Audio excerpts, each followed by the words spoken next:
Labadiena, gerbiami lietuviško futbolo gerbėjai.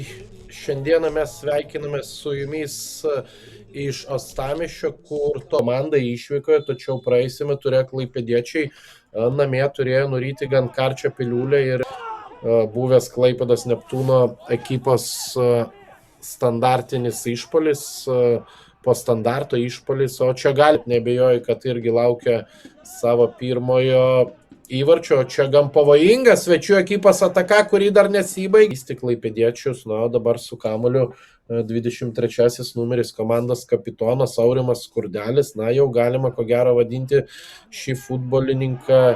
O čia štai toks pavojingas momentas yra įvartis. Nojus Lukšys, kaip ir minėjau, ilgai laukti nereikėjo.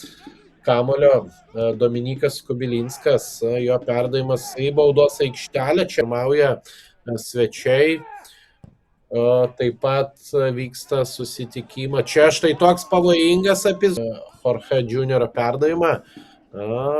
Pastaruoju metu daug atakų dešinioji kraštų, čia gali būti pavojinga, tęsia kamuolį į baudos aikštelę, perdavimas, na ir vėl nepavyksta perkelti net pirmo gynėjo. Čia štai toks bulkys. Ekipams vadovauja, svečių ekipai vadovauja Sergej Kuznecov. Tuo tarpu Klaipėdos Neptūno futbolininkų treneris yra Oleg Lutkov. Čia pavojingas epizodas. Sprendimu ir Artiom Račenka, jo perdavimas į baudos aikštelę, tolimo Virpsto link ir čia tęsia. Atvykę į Klaipėdą bei palaiko savo komandą. Dar vienas perdavimas, smūgis ir Daniel Bukel. O dar vienas perdavimas pavojinga, čia gali būti pavojinga. Ar bus smūgis? Ne, nepavyko smūgiuoti, dar vienas perdavimas.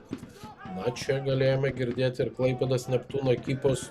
Čia pavojinga, ar bus įvartis? Nėra įvarčio, pavyktų. 1-0 įveikė svečius iš Tauragės Taurą. Vienintelį įvarčio autorius pirmajame kėlinyje Nojus Lukšys ir Klaipėdos Neptūnas po Blankoko sezono pradžios štai taip grįžta ir įsirašo pirmosius 3 taškus į savo sąskaitą, su kuo